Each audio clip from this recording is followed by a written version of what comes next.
원래 월요일부터 목요일까지는 정면 브리핑 3부에서 보내드리는데 이제 금요일 날마다는 일부에 보내드리는 건 우리 애청자 여러분들이 다 잘 알고 계십니다. 자, 그동안 설 명절도 있었고 여러 가지 일들이 많았는데요.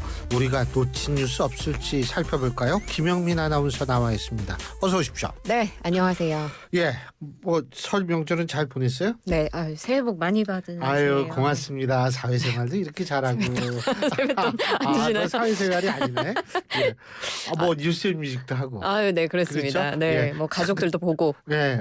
그 뉴스 뮤직이 더 좋았죠, 그거 할 때. 그죠? 뉴스뮤직 하면 또 설에 있었던 재미있는 사연들도 많이 오거든요. 또 그 재미로 방송하는 것도 있고 좋은 노래도 많이 들려드리고 했습니다. 그렇죠. 아주 그 PD분들이 그날 그 노래 선곡하는데 아주 골머리를 썩이세요. 네? 저한테는 물어봐요. 아, 정말요? 네. 그래서 저도 이제 몇 곡 얘기를 해줬죠. 그랬군요. 예. 제가 소개한 것 중에 교수님의 신청곡도 있었을 수 있겠네요. 아마 그랬을 수 있죠. 근데 어쨌든 저는 요 가까운데 잠깐 이제 갔다 왔는데 여행 다녀오셨어요? 네, 가까운데 다녀왔는데 올 때 탄 비행기가 아시아나항공이었었는데 거기서 어떤 그 분이 오시더니 사무장님이세요. 너무 저를 반갑게 하시면서 우리 프로그램의 애청자시더라고요. 그러시구나. 그분 조남이 이승용 사무장님이신데. 성함도 받아오셨군요. 그럼요. 너무 고맙더라고요. 듣고 계시겠네요? 듣고 계실 겁니다. 네, 이승용 사무장님인데 이거 너무 참 정말 진짜 고마워요. 그렇게 이렇게 예상치 못한 상황에서 이렇게 해주시면 그때만큼 고마울 때가 없어요. 진짜 감사하다는 생각이 그때 막 너무 많이 들어가지고 정말 이게 제일 큰 명절 선물을 받은 기분이었다. 이렇게 말씀드릴 수 있습니다. 맞습니다. 네. 근데 제가 지금 비행기 얘기를 했는데 이게 또 이 비행기 정말 안타까운 사고가 있었어요. 여기 참 이 미국에서 일어난 사고인데 말이에요. 네, 그죠? 맞습니다. 최근 들어서 왜 이렇게 항공기 관련한 저도 모르겠어요. 사고가 많이 일어나나 하는 생각이 드는데 미국에서 발생한 항공기 사고 소식 먼저 전해드립니다. 현지 시간 29일 밤 9시경이었고요. 워싱턴 DC 인근의 로널드 레이건 공항에 착륙을 하려던 아메리칸 항공 산하의 PSA 항공 비교적 소형 여객기가 근처에서 훈련하던 육군 헬기와 충돌하면서 두 항공기가 모두 인근 포토맥 강에 추락하는 사고가 발생했습니다. 이 PSA 항공기에는 캔자스주에서 출발을 했는데 승객 60명, 승무원 4명 타고 있었고요. 군용 헬기에는 군인 3명이 탑승하고 있었습니다. 비극적인 소식인데 미 구조 당국에서 이번 충돌 사고로 두 항공기 탑승자 67명이 전원 사망한 것으로 판단을 했습니다. 워싱턴 DC 소방청장이 모든 노력에도 불구하고 이제 구조작전에서 수습작전으로 전환하는 시점에 있다라고 밝혔고 현 시점에서 우리는 이번 사고에 생존자가 있다고 보지 않는다라면서 사실상 전원 사망을 공식화했습니다. 근데 이제 특히 좀 안타까운 게 사고 여객기 안에 한국계 2명을 비롯한 피겨 스케이팅 선수들이 타고 있었지 않습니까? 네, 그죠? 맞습니다. 피겨 인재들이 이제 하늘의 별이 된 그런 안타까운 사연이 또 전해지는데요. 외신 보도에 따르면 이 여객기에 1994년 세계 피겨 선수권 대회 챔피언 출신인 러시아 선수 예브게니아 슈슈코바 선수와 또 바딤 나우모프 선수 이 두 부부를 비롯해서 전현직 피겨스케이팅 선수, 코치까지 약 20명이 탑승을 하고 있었던 것으로 전해지는데 앞서서 교수님이 말씀하신 것처럼 이 피겨스케이팅 선수들 중에 한국계 선수 2명도 탑승한 것으로 전해져서 안타까움을 더하고 있습니다. 10대 여자 피겨스케이팅 선수 진아한 선수가 한국계인 것으로 전해지고요. 또 같이 여객기에 탑승한 10대 남자 피겨 선수 스펜서 레인 이 선수는 한국에서 미국으로 입양된 선수로 전해집니다. 그래서 CBS 뉴스 보도에 따르면 두 선수는 모친들과 함께 해당 사고기에 타고 있었던 것으로 전해집니다. 근데 이게 지금 여객기하고 군용 헬기가 이제 부딪힌 거 아니에요? 네, 그렇습니다. 근데 이게 사실 그 관제소라든지 이런 데서 그게 정리가 이 원인이 뭔지 모르겠어요. 네, 아직 명확한 사고 원인이 밝혀지진 않았는데 그 뉴스 보면 관제사의 그 녹취는 공개가 또 됐더라고요. 군용 헬기한테 그 항공기를 비켜가라라고 관제하는 오디오는 지금까지 공개가 되기는 했는데 일단은 구체적인 사고 원인은 규명을 해봐야겠지만 예. 이 여객기랑 군용 헬기가 같은 고도선상에 있었던 것이 지금 좀 문제였던 것 같다. 이런 쪽으로 초점이 맞춰지고 있습니다. 사고 당시를 촬영한 영상을 보면 착륙하려고 지금 저고도로 비행을 하던 이 PSA 항공의 여객기를 군용 헬기가 다가가서 충돌이 발생했고 그 공중에서 화염이 발생하는 장면이 포착이 됐는데 이때 공항 관제사가 헬기에 여객기와의 충돌을 주의하라라고 경고를 했는데 그 직후에 바로 사고가 발생을 한 겁니다. 트럼프 대통령은 이런 이야기를 했습니다. 헬기는 수백만 가지의 다른 기동을 할 수 있었는데 무슨 이유에서인지 그대로 갔다. 그들은 같은 고도에 있어서는 안 됐다. 이런 이야기를 했고요. 그리고 신임 국방부 장관인 피트 헤그세스 장관 역시도 이 군용 헬기에 대해서 비극적으로 실수가 있었다. 어떤 종류의 고도 문제가 있었다라는 입장을 밝혔습니다. 근데 이 와중에 또 트럼프 대통령은 사고 책임을 그 바이든 정부에 돌리는 모양이에요. 예? 네, 전 정부 탓을 하는 그런 발언이 좀 있었습니다. 오바마, 바이든 등 전 민주당 행정부로 책임을 돌렸는데 트럼프가 이런 이야기를 합니다. 자신은 안전을 최우선으로 생각하는데 오바마나 바이든, 민주당 사람들은 안전이 아닌 정책을 최우선 순위에 둬서 이들의 정치가 더 끔찍했다. 이런 이야기를 합니다. 지난 집권 1기 때 버락 오바마 전 대통령 시절에 마련됐던 항공안전 인력 채용 기준을 상향을 했는데 자신이 백악관을 떠난 뒤에 또 바이든 정부에서 채용 기준을 역대 가장 낮은 수준으로 내렸다. 이렇게 비판을 했고요. 그래서 트럼프 자신이 추락 사고가 일어나기 전인 지난주에 전국의 항공교통 관제사 또 다른 중요한 자리에 최고 수준의 기준으로 복구하는 행정명령에 서명을 했다. 이렇게 이야기를 했습니다. 여기에 더해서 바이든 행정부 때 있었던 DEI 정책, 그러니까 다양성을 존중하는 정책들에 대해서도 좀 문제를 삼았는데 지금 이 항공, 관제 이 문제를 주관하는 부서인 연방항공청이 추진하고 있는 다양한 것들 중에는 심각한 지적 정신장애를 가진 사람들을 고용하는 데 초점을 맞추는 것도 포함되어 있다. 이렇게 주장을 하면서 전 정부의 정책이나 이런 DEI 정책도 문제를 삼고 있습니다.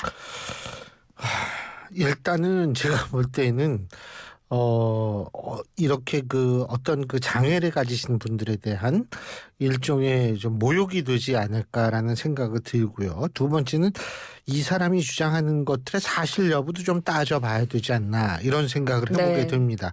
워낙 그냥 막 얘기를 하니까. 근데 이게 또 우리나라 여객기에서도 화재 사고가 있었잖아요. 부산 김해공항에서. 네, 그죠? 맞습니다. 사실 이때가 한창 설 연휴일 때라서 뉴스 맞아요. 보시던 분들이 굉장히 많이 놀라셨을 것 같습니다. 28일 오전 10시 15분께 일어났던 일인데 김해공항 주기장에서 이륙을 준비하던 홍콩행 에어부산 항공기에서 화재가 발생했습니다. 다행히 승객, 승무원 포함해서 탑승자 176명 전원이 비상 탈출했고요. 그런데 지금 사고 원인을 또 규명을 해야 되는데 항공기 안에 이게 출발을 안 한 항공기다 보니까 항공유가 아직 들어있는 상태입니다. 맞아요. 그래서 사고 원인을 조사하기 위해서는 안전하게 합동 감식이 가능한지 이 여부를 미리 파악하는 게 굉장히 관건이었는데 일단 항철이 항공철도사고조사위원회에서는 이 경찰, 소방, 국과수 이렇게 합동조사팀과 같이 오늘 오전에 동체 내부에 대해서 다양하게 안전 점검을 실시했다고 합니다. 그래서 이 실려있는 연료는 제거하지 않고 현장 감식을 진행해도 된다라고 판단을 했고요. 그래서 합동 감식이 다음 달 3일 오전에 진행이 될 예정입니다. 제가 앞서 제가 이제 비행기 탔을 때 이승용 사무장님 말씀 잠깐 했는데 네. 제가 이렇게 볼 때는 지금 이 비행기 사고의 확률이요. 이 우리가 지상에서 교통사고 당할 확률에 비하면 엄청나게 낮거든요. 그렇죠. 맞습니다. 엄청나게 낮은데 지금 이게 좀 사고가 이렇게 자꾸 잦아지니까 굉장히 걱정하시는 분들이 있는데 뭐 그렇게 제가 볼 때에는 확률 어차피 우리가 확률을 무시하고 살 수는 없는 거거든요. 네.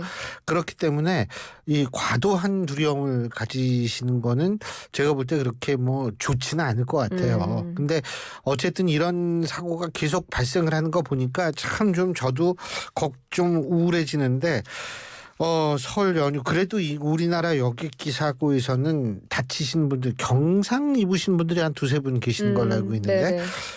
연기 흡입 예. 이 정도였던 것 그러고 이제 같습니다. 찰과상이요. 네네. 이 미끄럼틀 타고 내려오다가 근데 뭐 어쨌든 참 그나마 다행이라는 생각을 갖게 됩니다. 자, 이 윤석열 대통령 서울구치소에 수감돼서 설 명절을 보냈죠. 네. 그런데 뭐 떡국을 먹었다. 그렇죠. 이제 식단표가 매일매일 뉴스로 지금. 여기에서도 또 가짜 뉴스가 많이 나오더라고요. 그래요? 층간 소음 위에 있는 채소. 근데 이제 서울구치소 측은 사실이 아니다 이렇게 밝혔는데 어쨌든 뭐 떡국을 먹었는지 모르겠습니다만 오늘 대통령실 참모들 윤 대통령을 접견을 했네요. 근데 이게 제가 지금 접견이라고 표현했는데 접견이 맞는 건지 원래 면회라는 표현을 해야 되는 건지 저는 잘 모르겠어요. 네. 그렇군요. 네. 기사 내용에는 대부분 이제 일반 접견을 한다라고 표현을 하고는 있는데 그래서 저는 일단 접견으로 이야기를 하도록 하겠습니다. 대통령실 참모들이 오늘 서울구치소를 방문해서 윤석열 대통령을 접견했습니다. 정진석 대통령 비서실장 비롯해서 신원식 국가안보실장과 홍철호 정무수석, 김주현 민정수석, 부속실장 등 대통령실 참모들이 함께 참석을 했고요. 이 접견의 이유에 대해서 이제 또 언론에서 질의가 있었는데 대통령실 고위 관계자는 언론과의 통화에서 대통령께서 고초를 겪고 있는데 당연히 찾아뵈야 하지 않겠나 이런 이야기를 한 것으로 전해집니다. 이번 접견이 다른 수용자들과 분리된 공간에서 면회를 진행하는 장소 분리 접견 방식으로 진행이 됐는데 대통령이 서울구치소에 수감된 이후에 일반 접견은 이번이 처음이었다고 합니다. 사실 일반인 접견 금지 조치가 설 연휴 이전인 24일에 이미 해제가 됐거든요. 그런데 설 연휴 기간에는 접견이 제한돼서 오늘에서야 접견이 이루어질 수 있었습니다. 네. 앞으로도 윤 대통령이 일반 접견 이어갈 것으로 전해지는데 그런데 일반 접견이 하루에 한 번밖에 안 된대요. 그래서 일정을 좀 조율을 해야 하고 김건희 여사의 접견 여부에 대해서도 많이들 관심을 가지고 계신데 윤 대통령 면회를 위해서 김 여사가 당분간은 구치소를 방문하지 않을 것으로 전해졌습니다. 근데 뭐 또 윤 대통령의 옥준 메시지가 또 전해진 모양이죠? 그렇습니다. 접견을 간 대통령실 고위 관계자에 따르면 윤 대통령이 이런 이야기를 했다고 합니다. 대통령실이 국정의 중심인 만큼 의기소침하지 말고 각자 위치에서 최선을 다하라. 이렇게 참모들을 좀 북돋는 발언을 했고요. 또 참모들에게 관련한 이런 국정 현안에 대한 질의도 한 것으로 보입니다. 설 연휴 중에 의료 체계가 잘 작동됐는지, 나이 많이 잡수신 분들이 불편을 겪지는 않으셨는지 이런 부분을 확인했고 구치소 안의 생활에 대해서는 여기도 사람 사는 곳이니까 잘 살고 있다 이런 이야기를 했다고 합니다. 구치소에서 윤 대통령이 건강하고 의연한 자세를 견지했다라고 접견을 갔던 대통령실 고위 관계자가 전했습니다. 아니 근데 국민의힘도 간다 그러지 않았나요? 네, 맞습니다. 앞으로 이제 또 국민의힘에서도 접견을 가면 이런 옥중 메시지가 계속해서 나오지 않을까 하는 생각이 드는데 앞서서 권성동 원내대표가 지난 30일에 한 이야기를 보면 정치보다 사람 관계가 우선이라고 생각한다. 그러니까 접견 의사가 있다. 이런 이야기를 한 바가 있습니다. 그렇지만 구체적 계획은 없고 다녀오더라도 조용히 다녀올 계획이다라고 조금 신중한 조심스러운 반응을 보였거든요. 그런데 지금 언론 보도를 보면 윤 대통령 체포영장 집행 당시에 관저를 방문했던 여당 의원들 있지 않습니까? 그 의원들 40여 명이 윤 대통령을 찾을 예정인 것으로 전해집니다. 그런데 당 내에서는 좀 신중해야 한다라는 조심스러운 반응도 있거든요. 김용태 비대위원이 라디오 인터뷰에서 한 내용 발언 전해드리면 이 12.3 비상계엄에서 극단적으로 군대를 동원한 건 분명히 잘못한 일이다. 이렇게 말씀을 드린 상황에서 이렇게 접견을 가면 국민이 보기에 계엄에 동의하는 건지 오해를 낳을 수도 있다. 그래서 접견 추진이 국민 전체에 또 다른 해석을 낳을 수 있기 때문에 신중하게 판단해야 한다. 이런 입장도 있습니다. 그 민주당은 뭐 당연히 여기에 대해서 비판을 했겠죠. 뭐 비난을 하고. 네, 비난 수위가 네. 상당하더라고요. 전해드리면 더불어민주당은 지금 국민의힘 인사들이 윤 대통령을 접견하겠다라고 방침을 세우고 있는 것을 두고 수감된 조직 보스를 찾아가서 충성을 맹세하는 조폭 영화를 떠오르게 한다. 이렇게까지 비판을 했습니다. 김성회 민주당 대변인의 서면 브리핑 내용인데요. 국민의힘을 향해서 경고성 메시지를 던졌는데 윤석열의 법치 불복에 협조해서 옥중 정치를 돕는다면 내란 공범당으로 몰락할 것임을 명심하라라고 경고했습니다. 저는 사실 뭐 민주당이 옳다 국민의힘이 옳다 이 얘기를 하는 것은 아닌데 제가 민주당도 그렇고요 국민의힘도 그렇고 이게 정치를 좀 국민 눈높이 국민적 상식에 맞게 해야 되거든요. 그런데 참 유감스러운 현상이 요새 일어나고 있는 건 사실이에요. 굉장히 강성 지지층들 양쪽에 네네. 진보 보수 강성 지지층의 그러한 생각이나 모습이 일반 국민들 절대 다수를 차지하고 있는 일반 국민들의 어떤 그런 상식이냐라고 생각하면 저는 그건 좀 다르다고 생각하거든요. 그러면 과연 정치를 할 때 어디를 기준으로 해야 되는가? 정치 공학적으로 보는 것과 대한민국의 장기적인 미래를 생각하면서 행동하는 것은 분명히 차이가 있다고 생각합니다. 과연 이들의 지향점은 어디를 향하고 있고 어디를 바라보고 있는지 이런 부분을 전 좀 생각했으면 좋겠다는 생각이 듭니다. 근데 이건 뭐 사실 이거 제가 이 소식 전해드리면서 사실 뭐냐면 이게 정치라는 거 말이에요. 제가 항상 얘기해요. 정치는 말로 하면 이게 일단 안 돼요. 느끼게 해야 되거든요. 네. 근데 이게 사회적 현상이 전부 다 그래요. 느끼게 하는 건데 우리가 지금 전해드릴 소식 이거 이미 다 알고 있어요. 맞아요. 이미 다 느끼는 거예요. 야 이게 월급은 쥐꼬리만큼 오르는데 말이야. 물가 이게 어떻게 되는 거야. 바로 이 소식 아닙니까? 맞습니다. 이게 뭐 굳이 데이터로 제가 준비를 그렇죠. 해왔지만 예. 많이들 이렇게 느끼고 계실 겁니다. 월급은 조금 오르는데 물가는 더 많이 올라서 사실상의 실질 임금은 줄어드는 그런 효과가 지금 나타나고 있는 건데요. 그런 효과라고 할 수도 없죠. 그런 현상이 나타나고 있는 건데 근로자들의 월급 상승세가 2년 연속 둔화가 됐는데 소비자 물가는 그와 반대로 움직였습니다. 근로소득과 물가 상승률의 격차가 무려 금융위기 이후에 최대폭의 마이너스를 기록했다라는 소식인데요. 국회 기재위 소속 임광현 의원이 국세청에서 받은 자료에 따르면 2023년 기준으로 1인당 평균 근로소득이 4,332만 원이었습니다. 이게 1년 전과 비교했을 때 2.8% 증가했는데요. 코로나19 본격화하기 전인 2020년 이후에 가장 낮은 증가율입니다. 그리고 최근 10년간의 평균 증가율도 3.6%인데 그것보다도 낮은 증가율이었고요. 반면에 물가는 고공행진했습니다.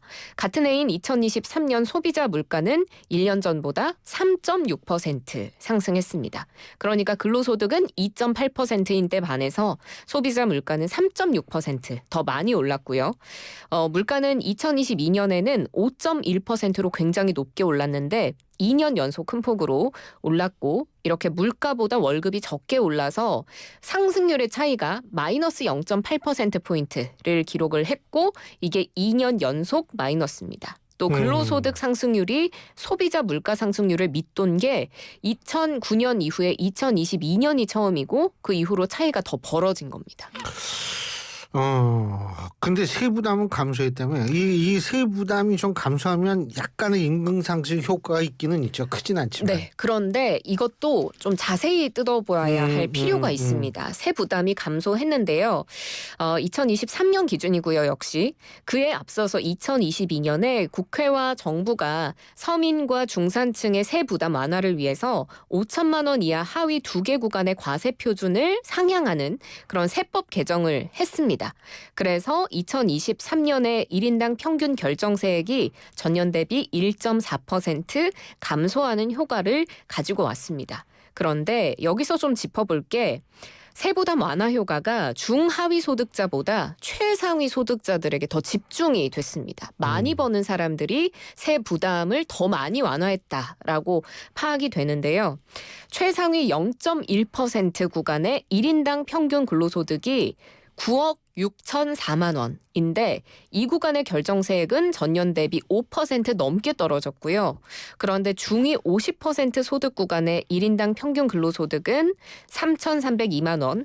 이 구간의 1인당 평균 결정세액은 오히려 전년 대비 0.9% 올랐습니다. 야, 0.1% 상위, 최상위 0.1% 근로소득이 9억 6천만 원이야? 무슨 기분일까요? 아니 이게 평균이 이런 분들은 이거보다 훨씬 많이 받는 그렇죠. 사람도 많다는 네, 건데. 그렇죠. 예? 그러니까 근로로 받는 월급이잖아요. 그렇죠. 엄청 많이 받는 거 아니에요? 당연하죠. 이분들의 시각으로 세상은 어떻게 보일지 상당히 궁금해요. 그러게요. 네, 어유 참. 자, 그리고 참 갔다 왔죠. 그렇죠. 고향 저도 갔다 고향에 왔죠? 다녀왔습니다. 저도 기차 타고 다녀왔습니다. 기차 타고 네. 어떻게 구했어요, 표? 저는 그 오픈 날에 설 명절 KTX 오픈 그 하다가. 표 열리는 그 날에 맞춰서 했는데 시간이 조금 늦어가지고 그러니까 착하고 바로 한 게 아니고 몇 시간 지나니까 표가 많이 없더라고요. 그래서 늦게 가서 새벽 일찍 올라오는 그 표밖에 구하지를 못했어요. 그래도 구하긴 구했죠. 네, 맞습니다. 근데 문제는 예매를 취소하는 사람들이 많다. 이게 문제인 것 같아요. 네. 아유, 왜 취소할 거 왜 해요? 딴 사람 못 가게 하려고 그러나? 뭐 그런 악의를 가지고 한 건 그런 건 아니겠습니다만은 아니겠죠. 계획이 틀어지면 그 표를 사용하지 못하는 경우들 그래서 취소하는 경우들이 생기죠. 그런데 최근 5년간 설과 추석 명절 연휴 기간에 취소 사유로 인해서 이 기차 좌석이 150만 석이 취소가 됐던 것으로 전해집니다. 국회 국토교통위원회 소속의 염태영 의원이 코레일로부터 받은 자료를 보면 2020년부터 24년까지 5년 동안 설과 추석 총 10차례가 있었는데 이때 발권된 기차표가 3,333만여 표입니다. 이 중에 43.3% 거의 절반 가까이가 코레일에 반환이 됐대요. 그러니까 이 원래 계획대로 가는 사람은 절반 정도밖에 안 된다는 거죠. 그래서 코레일이 이 반환된 표를 재판매를 하는데 재판매한 표도 다 팔지를 못하고 전체 표의 4.5%는 결국에 안 팔려서 공석으로 달렸다. 이런 데이터입니다. 근데 이런 거 없어요? 그 코레일 앱 같은 거에서 이렇게 갑자기 자리가 생기면은 알림 서비스 같은 거 안 오나? 있어요. 있어요? 네, 알림 대기를 해놓으면 예. 그거 알려주더라고요. 알림 대기. 그러면 되는구나. 네. 근데 어쨌든 그래도 148만 표는 팔리지. 그러니까요. 이거는 뭐냐면 이제 뭐 기차표 안 됐으니까 고속버스 타고 내려가야지. 뭐 이렇게 생각하시는 분들이죠, 사실은. 아니면 뭐 늦잠 주무셨을 수도 있고. 물론 그럴 수도 네. 있죠. 예. 근데 이번 설에 코레일이 위약금을 굉장히 높였다고 그러는데 뭐 이게 효과가 별로 없는 모양이네요. 사실 아직까지 기사는 이번에는 데이터가 어떤지 아직 안 나왔거든요. 그래서 이번 위약금을 높였다라고까지만 저희가 확인을 할 수가 있었는데 최근 5년간 공석이었던 표가 148만여 표나 되니까 코레일에서 이를 막고자 올해 설 연휴부터 승차권 환불 위약금을 대폭 높였습니다. 원래는 출발 하루 전까지는 400원만 위약금을 받았는데 이번에는 그 출발 직전, 출발 후까지 위약금이 뭐 20% 30%까지 큰 폭으로 높아졌었습니다. 조금 더 높이면은 이런 현상이 좀 줄겠죠. 아이고 오래간만에 나와서 방송을 하니까 저도 시간 가는 줄 몰랐어요. 네. 수고하셨습니다. 고맙습니다. 예, 김영민 아나운서였습니다.